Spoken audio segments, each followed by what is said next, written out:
दोस्तों, आज हम बात करेंगे एक ऐसे क्रिकेटर के बारे में जिन्होंने अपनी दमदार खेल से पूरी दुनिया में अपनी एक अलग पहचान बनाई है। इसके अलावा उन्हें मॉडर्न क्रिकेट के सबसे खतरनाक बल्लेबाजों में से एक भी माना जाता है। हम बात कर रहे हैं इंग्लैंड के दाएं हाथ के धाकड़ बल्लेबाज केविन पीटरसन की।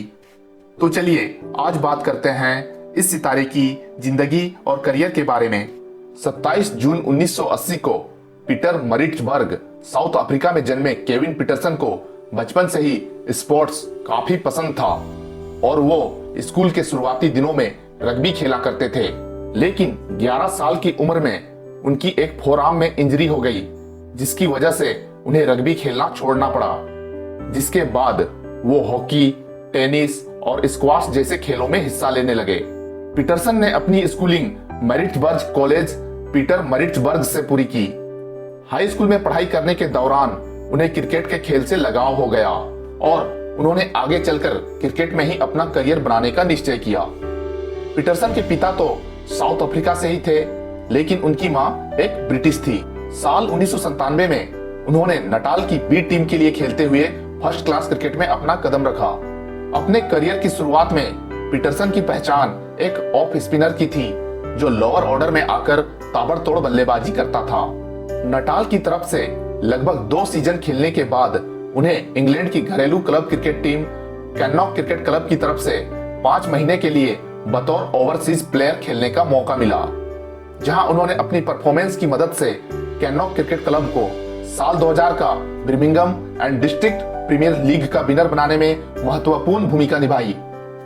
इस दौरान वो अपना खर्च उठाने के लिए क्लब के ही एक बार में काम किया करते थे और उन्हें रात गुजारने के लिए एक स्क्वाश कोर्ट के ऊपर एक सिंगल रूम दिया गया था। इंग्लैंड से वापस आने के बाद उन्होंने एक बार फिर नटाल की टीम की तरफ से खेलना शुरू किया, जहां उन्होंने खेलते हुए अपनी बल्लेबाजी पर खूब मेहनत की। उनकी मेहनत रंग लाई और कुछ समय बाद ही उनकी पहचान एक बेहतर बल्लेबाज के तौर पर होने लगी। एक बेहतर क्रिकेटर होने के बावजूद उन्हें साल 2000 में नटाल की टीम से हटा दिया गया। पीटरसन का मानना था कि उन्हें टीम से निकाले जाने के पीछे एक मुख्य वजह देश की कोटा सिस्टम है, जिसके तहत साउथ अफ्रीका के स्टेट टीमों को अपने प्लेइंग 11 में कम से कम 4 अश्वेत क्रिकेटरों को जगह देनी होती थी। अब उन्हें यह भी लगने लगा था कि शायद इस रेशियल कोटा सिस्टम की वजह से उन्हें आगे चलकर साउथ अफ्रीका के नेशनल टीम में भी जगह बनाने के लिए काफी परेशानी का सामना करना पड़ सकता है। इसीलिए उन्होंने साउथ अफ्रीका छोड़ने का मन बना लिया। ठीक इसी दौरान साल 2001 में पूर्व साउथ अफ्रीकन क्रिकेटर और इंग्लैंड के नॉटिंघमशायर काउंटी क्रिकेट क्लब के कोच रहे क्लाइव राइस ने पीटरसन को Nottinghamshire county cricket club join करने का ऑफर दिया। पीटरसन तो पहले से ही साउथ अफ्रीका छोड़ने का मन बना चुके थे, इस वजह से उन्होंने इस ऑफर को तुरंत एक्सेप्ट कर लिया और काउंटी क्रिकेट खेलने इंग्लैंड चले आए। क्लाइव राइस ने पीटरसन को इससे पहले स्कूल क्रिकेट फेस्टिवल के एक मैच में खेलते हुए देखा था और वो उनकी हार्ड हिटिंग बल्लेबाजी से काफी प्रभावित थे। इंग्लैंड में काउंटी क्रिकेट खेलने के दौरान ही उन्होंने इंग्लैंड की नेशनल क्रिकेट टीम में भी जगह बनाने की कोशिश शुरू कर दी। क्योंकि उनकी मां एक ब्रिटिश थी, इस वजह से पीटरसन इंग्लैंड की नेशनल टीम की तरफ से खेलने के लिए क्वालिफाई कर सकते थे, लेकिन उसके लिए उन्हें कम से कम 4 सालों तक इंग्लैंड में काउंटी क्रिकेट खेलना था। 4 सालों तक इंग्लैंड में काउंटी क्रिकेट खेलने के दौरान पीटरसन ने खूब रन बनाए और अपने प्रदर्शन से सभी को काफी प्रभावित किया। साल 2004 में वो इंग्लैंड की नेशनल क्रिकेट टीम की तरफ से खेलने के लिए भी एलिजिबल हो चुके थे। साल 2004 में ही जिम्बाब्वे दौरे से इंग्लैंड के कुछ सीनियर खिलाड़ियों के द्वारा अपना नाम वापस लेने के बाद पीटरसन को इस दौरे पर जाने वाली ओडीआई टीम में शामिल कर लिया गया। इस तरह 28 नवंबर 2004 को उन्होंने जिम्बाब्वे के खिलाफ अपने पहले ओडीआई मैच में खेलते हुए इंटरनेशनल क्रिकेट में अपना कदम रखा और नाबाद 27 रनों की पारी खेली। इसके बाद दूसरे ही मैच में उन्होंने एक बार फिर नाबाद रहते हुए ही 77 रनों की बेहतरीन पारी खेली और मैन ऑफ द मैच भी बने। इसके बाद साल 2005 में एंड्रू फ्लिंटॉप के इंजर्ड हो जाने की वजह से उन्हें साउथ अफ्रीका टूर पर जाने वाली इंग्लैंड टीम में भी शामिल कर लिया गया। इस दौरे में जब वो साउथ अफ्रीका के खिलाफ पहले ओडीआई मैच में खेलने उतरे, तब पीटरसन के साउथ अफ्रीका को छोड़कर इंग्लैंड जाने से नाखुश वहां के लोगों ने पीटरसन का स्वागत जोरदार हुटिंग के साथ किया। लेकिन अपने होम क्राउड के बीच लगातार हुटिंग के बीच खेलते हुए भी पीटरसन ने अपने परफॉर्मेंस को गिरने नहीं दिया और पूरे सीरीज में शानदार बल्लेबाजी करते हुए 3 शतकों की मदद से 454 रन बनाकर प्लेयर ऑफ द सीरीज बने। इसी सीरीज के 5वें ओडीआई मैच में तो वो 69 गेंदों पर सेंचुरी लगाकर इंग्लैंड की तरफ से उस समय के फास्टेस्ट ओडीआई सेंचुरी लगाने वाले बल्लेबाज भी बने।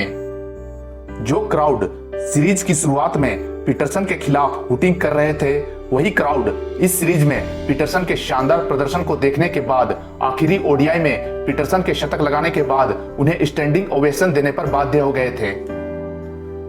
इसी साल जून में उन्होंने ऑस्ट्रेलिया के खिलाफ खेलते हुए टी20 क्रिकेट में भी अपना डेब्यू किया, जहां उन्होंने 18 गेंदों में 34 रनों की छोटी लेकिन बहुत ही महत्वपूर्ण पारी खेलने के साथ साथ शानदार फील्डिंग करते हुए 3 कैच भी पकड़े और इंग्लैंड की जीत में अहम भूमिका निभाई। साल 2005 में ही उन्हें ऑस्ट्रेलिया के खिलाफ होने एशेज एशेज सीरीज के लिए टेस्ट टीम में भी जगह दी गई। अपने पहले दोनों टेस्ट में ही पीटरसन ने 3 लगातार अर्धशतक लगाकर अपनी उपयोगिता एक बार फिर साबित की, लेकिन तीसरे और चौथे टेस्ट में वो अच्छी बल्लेबाजी नहीं कर पाए, जिसके बाद उनके ऊपर दबाव बढ़ने लगा। पर उन्होंने 5वें और अंतिम टेस्ट की दूसरी पारी में बेहतरीन बल्लेबाजी करते हुए 158 रनों की शानदार शतकीय पारी खेली और पूरे सीरीज में 473 रन बनाकर इस टूर्नामेंट के हाईएस्ट स्कोरर भी रहे। अंत में इंग्लैंड की टीम ऑस्ट्रेलिया को 2-1 से हराकर लगभग 16 सालों के बाद एशेज सीरीज जीतने में कामयाब रही और इस ऐतिहासिक जीत में पीटरसन का योगदान बहुत ही अहम साबित हुआ। इसी साल वो आईसीसी द्वारा ODI player of the year और साथ ही emerging player of the year भी चुने गए। उन्होंने साल 2007 के वर्ल्ड कप में भी अपनी बेहतरीन बल्लेबाजी से इंग्लैंड की टीम को एक मजबूत आधार दिया और 2 शतकों और 3 अर्धशतकों की मदद से 444 रन बनाकर इंग्लैंड की तरफ से हाईएस्ट रन स्कोरर रहे, जिसकी बदौलत इंग्लैंड की टीम सुपर 8 तक का सफर तय करने में कामयाब रही। अब पीटरसन पहले से और भी खतरनाक बल्लेबाज बन चुके थे और लगातार बड़ी बड़ी पारियां खेल रहे थे। इंग्लैंड की टीम को अब एक ऐसा मैच विनिंग क्रिकेटर मिल चुका था जिसका वो कई सालों से तलाश कर रहे थे। उनके जैसा शानदार स्ट्रोक प्लेयर इंग्लैंड की पूरी क्रिकेट हिस्ट्री में आज तक लोगों ने नहीं देखा था। साल 2007 में ही वो ओडीआई क्रिकेट में नंबर 1 बैट्समैन भी बने। साल 2008 में न्यूजीलैंड के खिलाफ पहले ओडीआई मैच में खेलते हुए उन्होंने स्कॉट स्टायरिस को अपनी स्विच हिट के द्वारा जिस तरह बैक टू बैक 2 छक्के लगाए थे, उसको देखने के बाद बहुत से क्रिकेट विश्लेषकों ने इसे खेल के नियम का उल्लंघन तक करार दे दिया था। उनका तर्क था कि जिस तरह पीटरसन इस शॉट को खेलने के लिए अपने बैटिंग स्टांस को बदलने के साथ साथ अपने हाथों की पोजीशन को भी बदलते हैं, यह पूरी तरह गलत है। साथ ही उन्होंने अपने तर्क में यह भी कहा था कि जिस तरह गेंदबाज को गेंदबाजी करने से पहले अंपायर को बताना होता है कि वो किस साइड से और किस हाथ से गेंदबाजी करने वाले हैं, उसी तरह बल्लेबाज को भी अपना स्टांस बदलने से पहले ऐसा करना चाहिए। जिसके बाद पीटरसन ने उनके इस तर्क को पूरी तरह बकवास करार दे दिया था। बहरहाल वो उस मैच में भी नाबाद 110 रनों की शानदार पारी खेलकर इंग्लैंड की जीत के हीरो रहे थे। इसी साल उन्हें साउथ अफ्रीका के खिलाफ होम ओडीआई सीरीज के लिए इंग्लैंड टीम की कप्तानी करने का मौका भी मिला। अपनी कप्तानी में उन्होंने साउथ अफ्रीका को इस सीरीज में 4-0 से क्लीन स्वीप करके अपनी काबिलियत को एक बार फिर साबित किया। इससे पहले वो साउथ अफ्रीका के खिलाफ ही बतौर कप्तान अपने डेब्यू टेस्ट में ही शतक लगाकर एक और कारनामा कर चुके थे। लेकिन भारत दौरे पर टेस्ट और ओडीआई दोनों ही सीरीज गंवाने के बाद पीटरसन से कप्तानी वापस ले ली गई और एंड्रू स्ट्रॉस को नया कप्तान बना दिया गया। साल 2010 के टी20 वर्ल्ड कप के दौरान भी पीटरसन पूरी तरह छाए रहे और एक बार फिर शानदार बल्लेबाजी करते हुए अपनी टीम को फाइनल में पहुंचा दिया। ऑस्ट्रेलिया के खिलाफ फाइनल मुकाबले में भी उन्होंने 47 रनों की बहुमूल्य पारी खेली और इंग्लैंड को साल 2010 के टी20 वर्ल्ड कप का चैंपियन बनाने में महत्वपूर्ण भूमिका निभाई। वो इस वर्ल्ड कप में भी 248 रन बनाकर इंग्लैंड की तरफ से हाईएस्ट रन स्कोरर रहे और साथ ही प्लेयर ऑफ द टूर्नामेंट का अवार्ड भी अपने नाम किया। पीटरसन अब तक तीनों ही फॉर्मेट्स में अपना जलवा बिखेर चुके थे। जब तक इंग्लैंड टीम के कोच डंकन फ्लेचर और कप्तान माइकल वॉन थे, तब तक पीटरसन लगातार शानदार प्रदर्शन कर रहे थे। लेकिन इन दोनों के हटने के बाद पीटरसन का नए कोच पीटर मूर्स और उसके बाद आए एंडी फ्लावर और नए कप्तान एंड्रू स्ट्रॉस के साथ वो तालमेल नहीं बैठ पाया, जिसकी वजह से पीटरसन का खेल प्रभावित होने लगा था। पीटरसन को पीटर मूर्स और एंडी फ्लावर का कोचिंग कॉन्सेप्ट बिल्कुल पसंद नहीं था और वो अक्सर पीटरसन को अपने खेल में बदलाव लाने के लिए कहते रहते थे, जिसकी वजह से पीटरसन की कई बार पीटर मूर्स और एंडी फ्लावर के साथ बहस भी हो चुकी थी। इतना ही नहीं, पीटरसन का पीटर मूर्स के साथ विवाद इतना बड़ा हो गया था कि ईसीबी को मजबूरन मूर्स को कोचिंग के पद से हटाना पड़ा और पीटरसन को कप्तानी छोड़ने के लिए मजबूर किया गया। साल 2011 के वर्ल्ड कप में भी पीटरसन कुछ खास नहीं कर पाए और ग्रुप स्टेज के केवल 4 मैच खेलने के बाद ही उन्हें अपनी हार्निया की सर्जरी के लिए इंग्लैंड वापस लौटना पड़ा।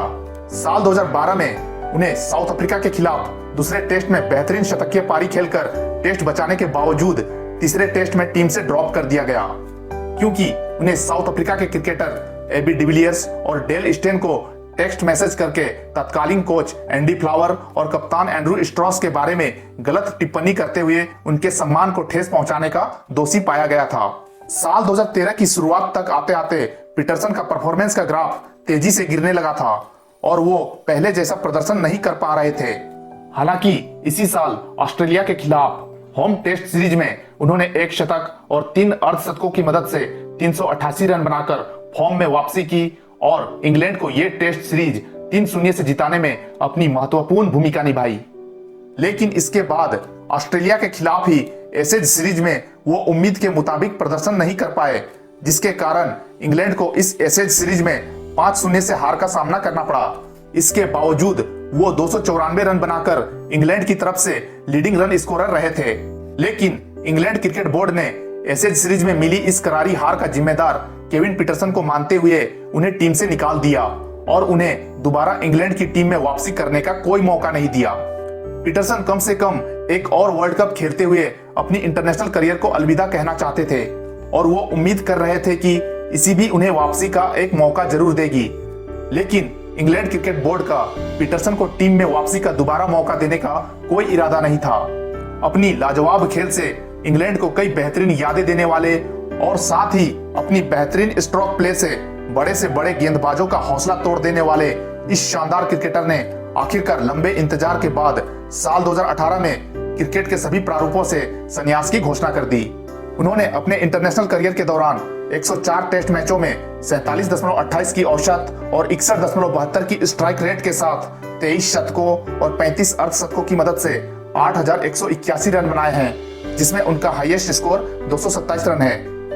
वहीं 136 ओडीआई मैचों में 40.73 की औसत और 86.58 की स्ट्राइक रेट के साथ 9 शतकों और 25 अर्धशतकों की मदद से 4,440 रन बनाए हैं, जिसमें उनका हाईएस्ट स्कोर 130 रन है।